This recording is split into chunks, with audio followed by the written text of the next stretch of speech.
Bakit may World War I victory medal ang Philippines? Eh, hindi naman sumali ang Philippines dun sa gera.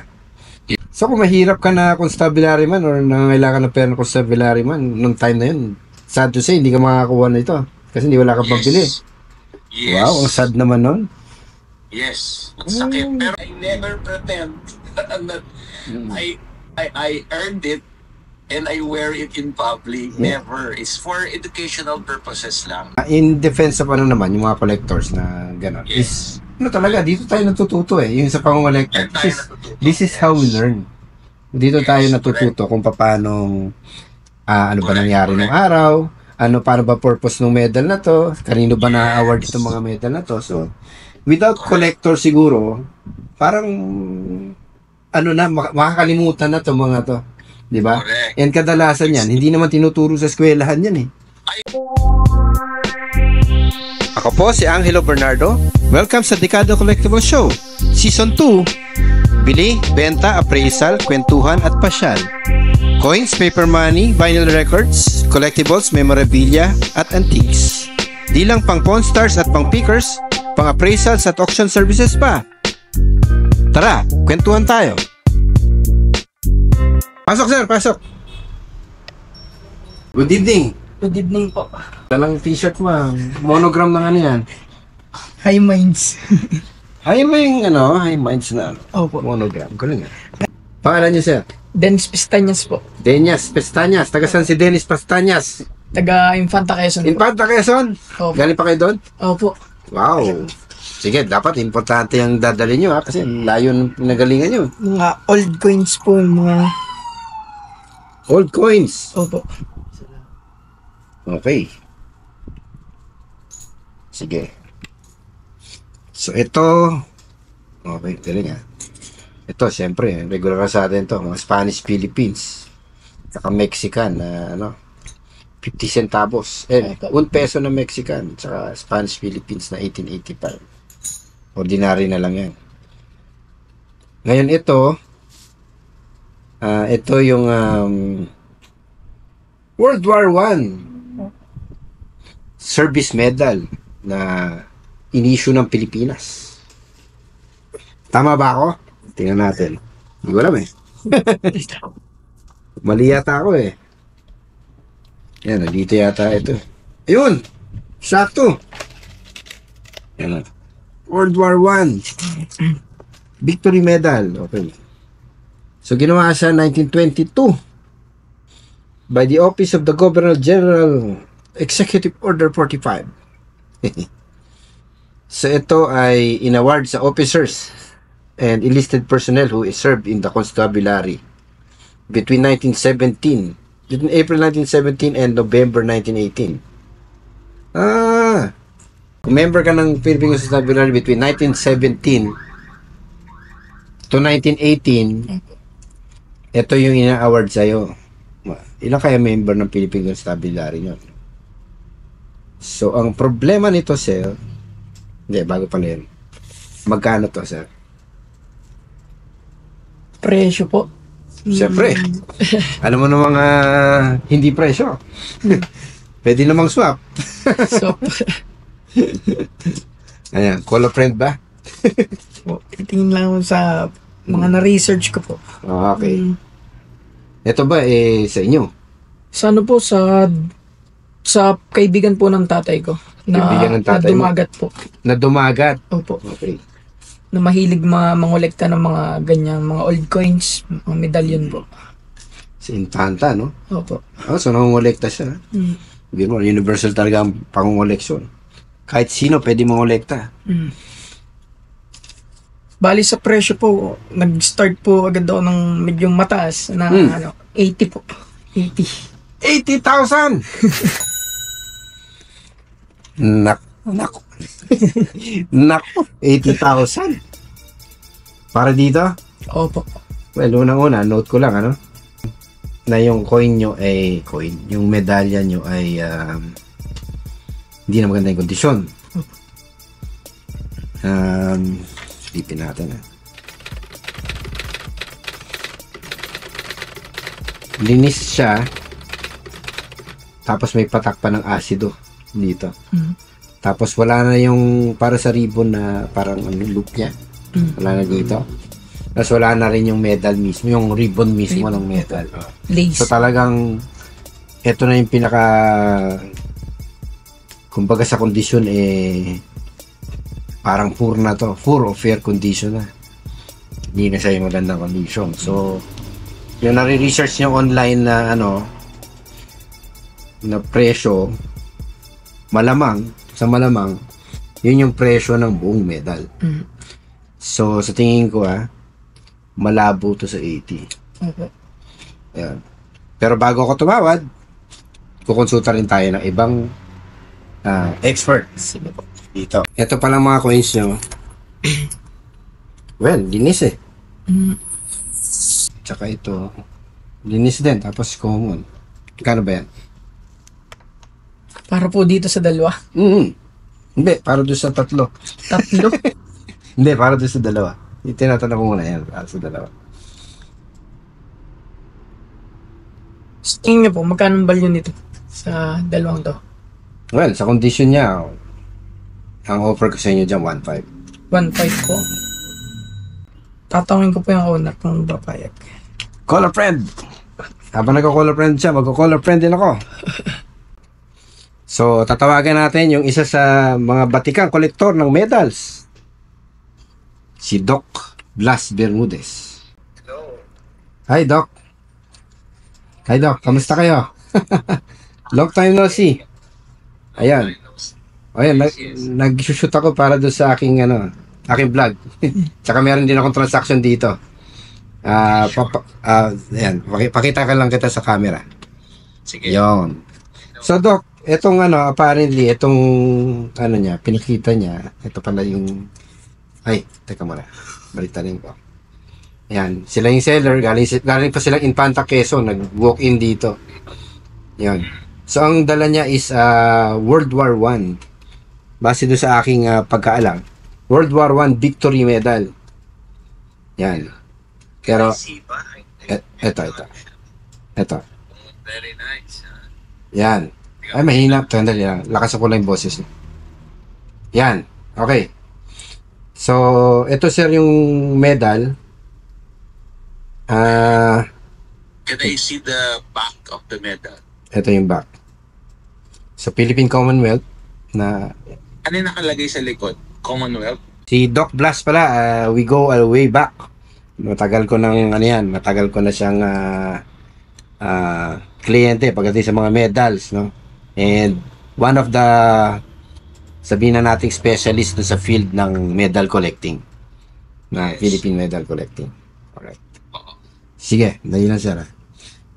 Commonwealth of the Philippines yung nakalagay. Okay. Commonwealth of the Philippines. Yes. Mhm. So, Yan. So let what me can tell you say something. about it? Yes. Hmm. Let me tell you something about yan yung yung victory medal Hmm. that was struck for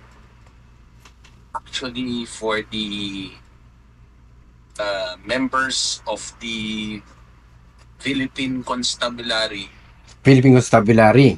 Okay. and as well as the Philippine National Guard who served during the time as adjunct o tumulong sa Amerika in whatever ways they could during the First World War. Hmm. They did not actually participate in the actual war, but they participated in the efforts. Supply, Logistics. patrolling the borders, mga ganon. Okay? So Now, tama ba to ang impression ko, sir? Kasi doon ako nagtataka dito sa mga medal na to. This is not the first time na nakakita ako. No? Sabi ko, bakit may World War I Victory Medal ang Philippines? Eh, hindi naman sumali ang Philippines dun sa gera. yes, Sa The Great War na sinasabi nila. yes. Mm. Kasi we were part at that time. The Philippines was under the United States. Yes. Oo. Mm-mm. So, technically, ano tayo, sort of a part of the United States at that time. Okay. Diba? So by virtue of being American colony. Yes, Yun. yes. Okay. Now, at that time, the United States went to war. Noong World War One, tumulong siya sa mga allies. Mm-hmm. Same thing in 1917. 17, 1918. No? So, yes. So, although hindi tayo pumunta talaga sa actual na gera in France, for example, Mm-mm. may tinulong kasi tayo sa efforts ng United States. I see. Yes, yung Okay. supplies, Mm. mga supplies, patrolling the borders na, tanda mo, United States territory tayo eh. So, Okay. maski sabihin mong Philippines tayo, United States territory tayo. So, Yun. Gets ko na. yung tulong natin na yun, were parang recognized by striking that medal. Galing ha. Mm-mm. Obviously, hindi naman tayo talaga nag-participate, pero parang para ma-recognize lang, nag-strike tayo medal. Now, there are 3 phases kung kailan na-strike yung medal na yan. Mm. The first phase na na-strike yan was, I think, at around mga 1920s na. Okay. Kasi that was struck by Chris Polo Zamora. And malalaman mo kung ano yung 3 phases niyan. Depends kung ano yung nasa likod ng medal. See. Okay. Ano ba yung features na, kunyari, Chris Polo Zamora, meron bang engraving ng CC to o ano? Para malaman mo na ano? If I'm not mistaken, walang mint mark yung Walang Chris mint. Polo Zamora. Alright. Okay. But, Walang engraver's malalaman initials. ko yan dun sa yung insignia sa likod. Okay. If you look at the reverse of the medal, Mm. if the insignia is yung tinatawag na nakasulat Philippine Islands and insular, ang tawag doon is insular era na national emblem natin eh. Okay. That was struck by Chris Polo Zamora. Okay. So, Between 1920s, I think 1935. hanggang Okay. Philippine Commonwealth.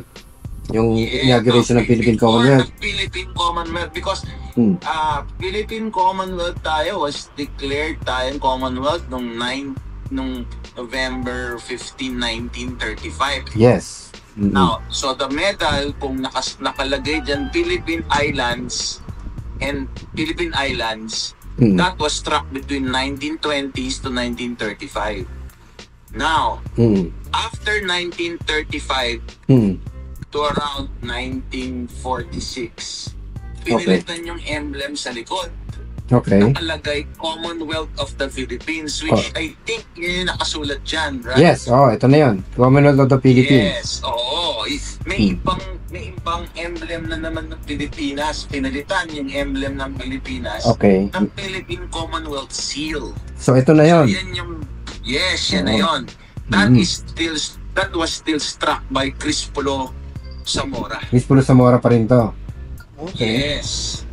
And then, the third time na na-strike yan was post-war. 1946. Pataas. Okay? Tatlong beses na-strike yan. Okay. And the one who struck that, the one that struck the medal after the war, after World War II, I think was El Oro na. El Oro. Ang Okay. nakalagay pa rin sa likod, I think, is Philippine Commonwealth. So, how do you determine kung si El Oro ito o si Crispino Zamora? Very good question. Mm. Iharap mo yung iharap mo yung medal ulit sa akin, yung harap ng medal. Okay. Yan, okay. Kita malinaw ba? Okay, yung harap ng medal, yung May harap, in harap, front. harap. Yes. Okay. If it is Crispino Zamora, na Commonwealth era yan, yung tip ng sword niya is in the letter T. Ito yung tip ng sword ng babae. Tip ng sword. Yes. Ayun, nasa kaliwa ng letter T. Yes, sa letter T. Mm. Pero if it is done post-war, the tip of the sword is between the letter T and the letter H. So, post-war ito. Ibig sabihin, mga 1930s ito. No. I think that's Philippine Commonwealth, Crispino Zamora yan. Pre-war pala, ibig sabihin. Sorry. Pre-war. Yeah, pre-war yan. Ayan. Pre-war yan. Because the tip of the sword is in the letter T. Yon. Okay, gets. Galing ah. Another question po, sir. Another question. Bakit 3 beses nag-issue ng medal? Hindi na lang one time, big time na issue lahat? Of course, syempre, the veterans of the Philippine Constabulary nung era ng 1917 and 18, hindi naman sila lahat nabigyan sabay-sabay. Okay. And then hindi naman lahat sila took advantage of buying it during that era. Buying? 1920s. Oo, so sometimes they acquired it in the insular period from 1920s to 1935. Some of them acquired it 1935 to 1946. Some of them acquired it 1946 up. Okay. Tandaan mo, nung 1930, they had to change the back of the medal nung 1935 because Philippine Commonwealth na tayo. Hindi pa tayo Philippine Commonwealth before 1935 eh. So, iba yung design. Okay. So, 1935 talaga to kasi Philippine Commonwealth na. And higher. Yes. Okay. Yes. Okay. Tapos, after 1946, nung tapos tayo mag-Commonwealth, medyo humina yung Crispino Zamora. Okay. Ang nag-rule ng Rus na in striking medals was El Oro. El Oro Tupas. So, okay. Yes. Kaya after post-war, sila lang nag-strike. Ang El Oro na. So, 3 yung phases of striking that medal. Galing ha. Okay. Yes. Gets ko na. Galing. Sabi niyo, may binanggit kayo kanina na buying. Binibili ba to? Sabi niyo buy process yung kaya in batches siya kasi hindi lahat ng constabulary men were buying. Buying ba ibig sabihin? V-Y-I-N-G o B-U-Y-N-G? B-U-Y. B-U-Y. Binibili itong medal? Yes, of course. Most of the medals at that time, well, of course, yung iba, during the first time that it was issued, if I'm not mistaken, especially sa mga high-ranking officers, ina-award yan. Pero Yes. most of the time, ang mangyayari lang, bibigyan ka ng parang letter na you are entitled To a to medal. have that medal. Pag meron kang letter na yon, that's the only time that you could actually buy sa Crispino Zamora na, since I'm entitled, this is my proof that I can buy this. Pero hindi Hindi everybody could buy it. Yun. Pero hindi ba ano yun? Hindi ba ayan, parang counterproductive for being awarded a medal yung ibig sabihin, hindi ba hindi ba pwedeng puntahan ng government yan nun? Ng insular government? Hindi ganun? Oo kasi syempre expensive rin mag-strike ng mga medals yun, bibigyan. Madaming Philippine Constabulary at that time. Sabihin na natin 2,000 sila. Interesting. Bigyan nila lahat bawat isa. And remember at that time, the quality of the medals at that time, mga magaganda. Compared to now, ang papangit. Mga 20 pesos, 30 pesos, makabili ka ng mga medal. Yes, you could buy, I'm sorry to say, you could, kung maski hindi ako militar and I didn't win that award, I could buy it sa, basta di ko nasasabihin, they could just sell it for, maski sa Shopee, I think sa Lazada, they sell it 300 pesos each. Pero at that time niya, talaga? you just can't buy it. You have to prove it that you deserve the award. So kung mahirap ka na constabulary man or nangangailangan ng pera ng constabulary man, nung time na yun, sad to say, hindi ka makakuha na ito. Kasi hindi wala ka pambili. Yes. Wow, ang sad naman nun. Yes, ang sakit. Pero, ganun talaga yung ganun talaga yung kalakaran. Yes. Okay. Pero ngayon, yung awards ngayon, hindi na binibili pa rin ba yan? Ng awardees? Would you know? Technically speaking, ganun rin dapat. You should be given that authority by higher authorities that you are to be awarded this. And with that authority, dun ka lang makakabili. Pero, sorry to say, anybody with money can buy one, maski hindi mo deserving. Huwag mo lang i-wear if you don't deserve it. Kasi you will be punished by law. Oh, okay. Sinuot mo. Bawal pala yun. Oo. Bawal yan. It's in the law to pero wear it that you don't deserve it. Pero you are allowed to collect it naman, ba? Yes, you're allowed to collect it. Hanggang dun lang. Bilhin na kayo. Like me, ako, I also buy. Yes, of course. Pero I never pretend that I earned it and I wear it in public. Never. It's for educational purposes lang. Well, yun nga, in defense of yung mga collectors na gano'n. Yes. Talaga, dito tayo natututo yung sa pangongolekta. This is how we learn.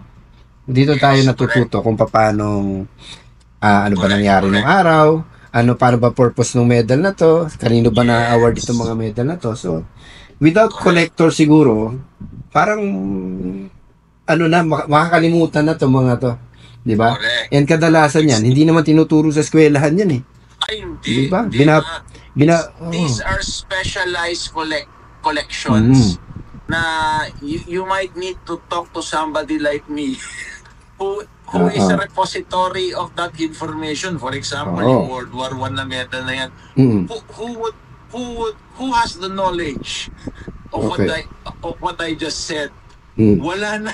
Ako na nga natitira dito sa Pilipinas who still knows what that medal was for and when was it struck. And why was it 3 times na strike? Ako nga, yan. Tataka ko na matagal yun. World War I medal, meron sa Pilipinas. Pero, thank you for enlightening us. Yan.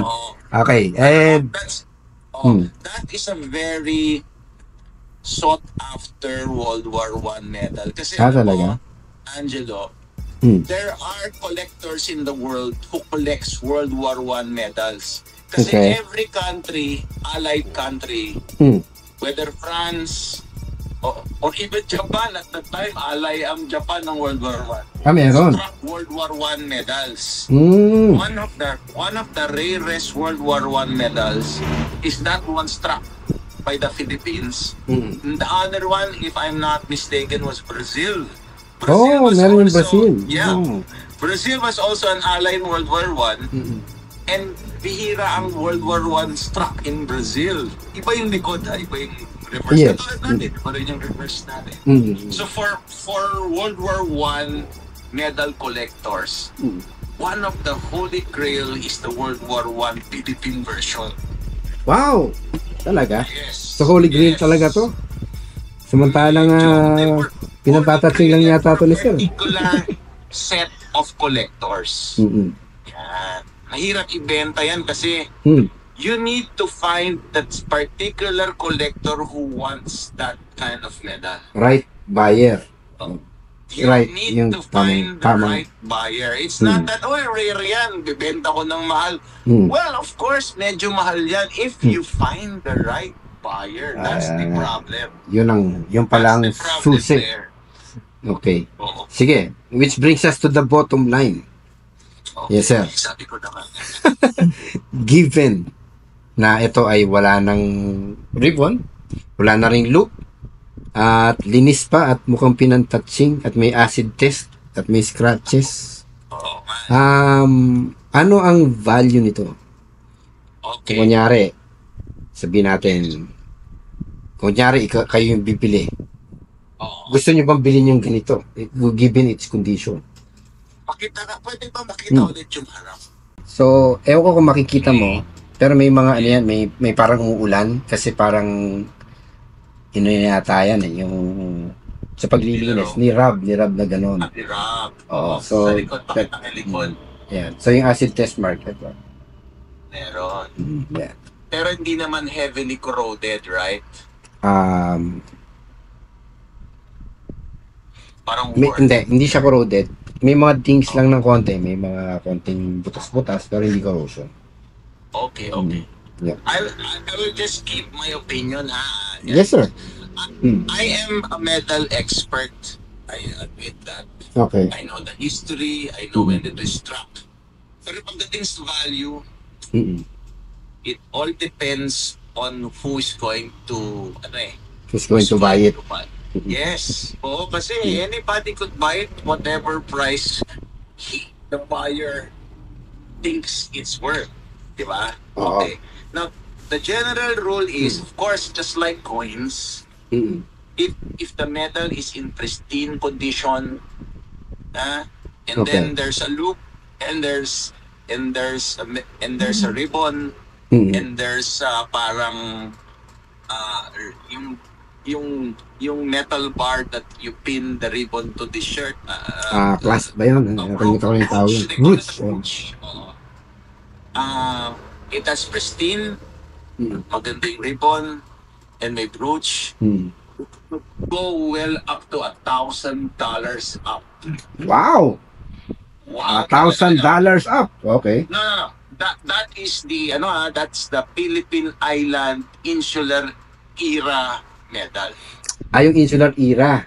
Yung nauna Yes. dito. Yung nauna. Yes, you know. Hindi pala ito.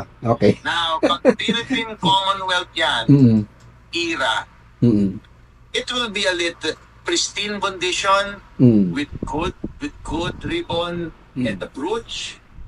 It will be anywhere between $500, $800. $500 to $800. Basta yung good condition. Commonwealth. Okay. Yes. Yeah, pababa ng If it is pababa. if the third strike na Philippine Commonwealth na El Oro, a little lower, $500, $700. Okay. Take note, I'm talking about pristine condition, pristine. Pristine, okay. Now, that one I could see na, syempre, obvious ba, hindi yan pristine. Yeah. Wala tayong loop. Wala tayong ribbon. Wala tayong brooch. So, estimate ko siguro, and then that's Philippine Commonwealth, very rough estimate lang, ha? Okay, sir. Siguro, and then medyo ang dami ng dinks, scratches and everything. Yes, sir. And meron pang parang acid mark. I would estimate it, rough estimated siguro, between 200 to 400 US dollars in the US market. In the US market pa yun.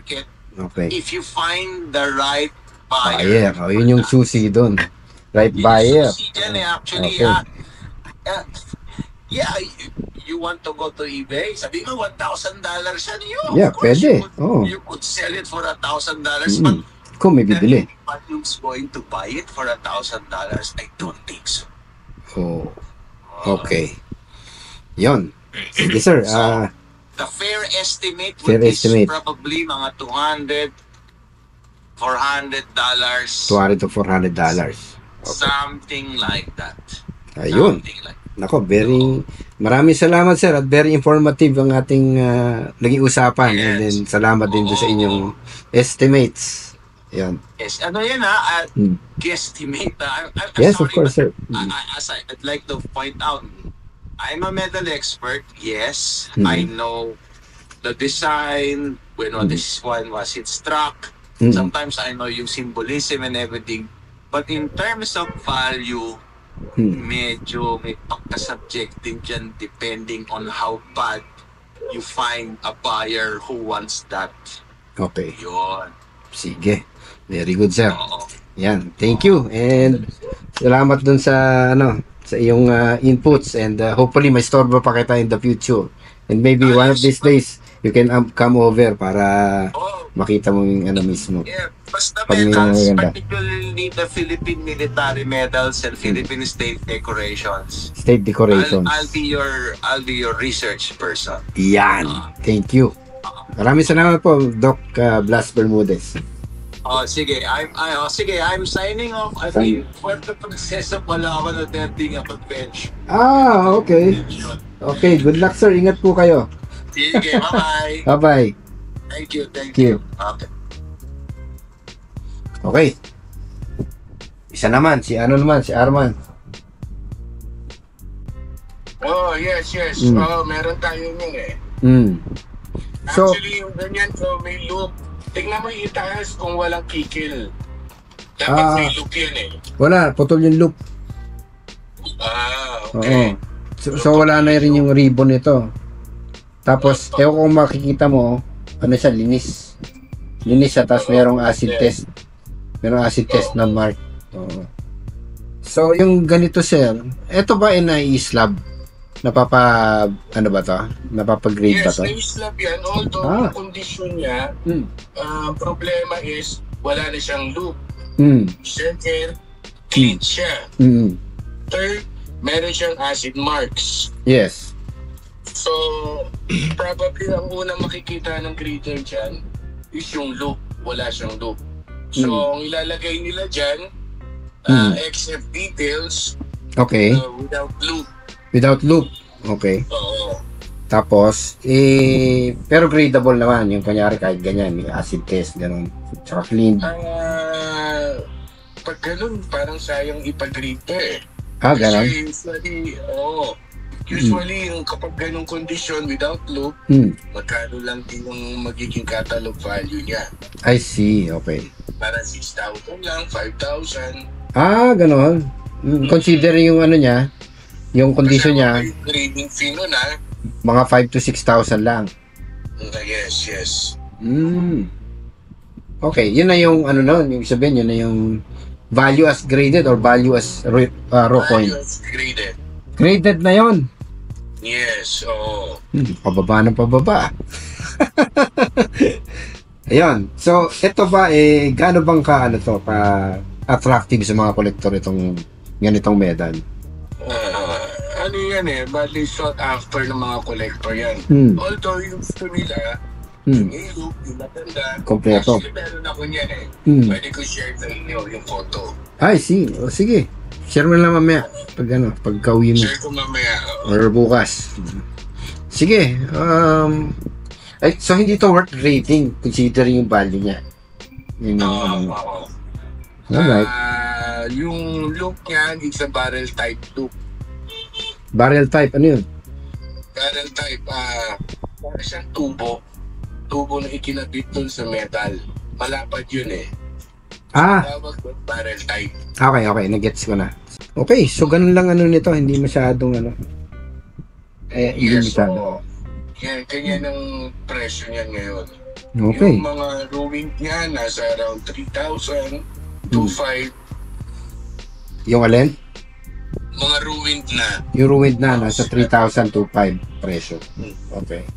Sige. Meron palang special request din tong ating seller. Although, sinabi ko na sa kanya yung value. Ayaw maniwala sa akin Ito, tingnan mo na lang. Yan. Ito, Spanish-Philippines na 1885. Na linis. Harshly clean. Yes, oo. Magkanong Magkanong bentahan niyan? Yung MS-60 niyan, graded nasa 6,000, 7,000 lang. Pesos. MS-60 yun, oo. Sobrang bumaba yung yung Alfonso na 50 cents 1885. Kasi yung dami nagpag-grade yan. Yung ganyan ang kondisyon, Actually, binibenta sa coin group yan. Around 1,211. 1,112. Minsan 900 pa. Okay. Okay. Pag sobra clean. Okay. May bigote pa naman. Pero yun nga. May gas, may clean talaga. Yung marks eh. Oh, ha? Kita mo ha? Kita mo yung marks. Oh.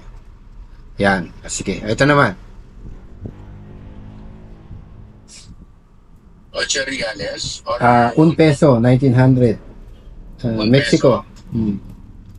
Ito, clean din to. Pero hindi masyadong halata. Pero clean din. Nakita ko na. Kita mo. Magkano yung ganyan? Yung mga kanyang kondisyon, parang AU eh. AU even though it's clean, around 1,213. 1,213 ang presyo. Okay. Selling price na yun. Selling price na yon. Yes. Okay. Sige. Sir Arman, maraming salamat. At ingat sa pagmamaneho. Okay, salamat. Thank you. Okay, nakuha mo na sir. Anong ating desisyon? Sabi po nung isa, nasa 400 pababa. $100. $200 to $400. Yung sabi nung yung collector mismo yun. Ito, may pahabol si Doc Blas. The same World War I medal with common emblem shown Hollywood cut book. And value daw is 100, which is find preposterously low. The same book, World War I victory medal insular period emblem. Yung mas maaga dyan, yung pwedeng umabot na $1,000. Mababa pa raw yun. So according dito kay Doc Blas, nandito yung medal na yan dito sa Philippine Medals and Tokens ni Doc Earl Honeycutt. Pero tingin niya mababa raw yung presyo nito. So pwede naman tayo mag-adjust. Si Sir Arman, ang sabi niya, hindi na pwedeng i-grade yan. Hindi na pwedeng i-grade yan kasi ano na nga yung condition niya, masama na yung condition niya. Tapos, pag ruined na yung nasa, kano siya? 2,000 to 3,000 ba? 3,000 to 4,000? 3,000. 3,000. Ganun yung selling price niya. Pero syempre ako, bibenta ko pa yan. So, kailangan mas mababa dun sa selling prices. So, magkano sir? Sa i-convert ko po sa peso yung Sige. Magkano ang bagong presyo ngayon nito? sa po, kaya po ng 20K ganun. 20K ganon. At least nag-improve na, no? Mula 80K, naging 20K. Ay, itong dalawang to. Sa sa value, sabi ni sir, mga 2K po kaya. Hindi. Hindi po. Siguro, ako dyan. At most, hindi. Ang presyo ko nga pala niyan kanina ay 1.7, di ba? Opo. Tapos gusto mong gawin 2K. Opo. 1.8. 1.8. So, 1.8 itong dalawa.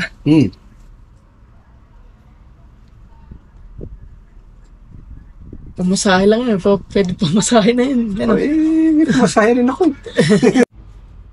1.8. Di po kaya ng 2K. Hindi. 1.8 lang po talaga. 1.8.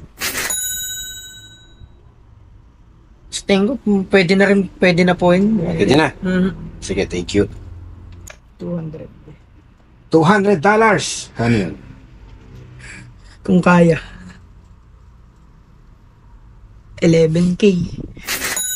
Kaya minsan, ayaw kong tumawag ng dalawang specialist. Bukod sa akin, nag-iiba-iba rin yung value. Ganun ka, relative ang value. Sabihin, depende dun sa kausap mo. Sa gumagalaw ang value. Diba? May bagong transaction, iba na naman yung value. So, hindi siya static na ganito value niya, ganyan value niya. Kunyari, benta mo ng 80K ito. May bumili. Di na yung bagong value niya. 80K. Diba? Ganun ba kasimple? Benta mo to ng 80 pesos. 80 pesos to siya. So, magkano to, sir? 11,000? Oo. Ayoko pa rin. Tapos sabi ni, 3 to 5K. 3 to 4K ba? Sabi ni Arman. Selling price, no? Sige, ipupull ko na. 3K. 3K.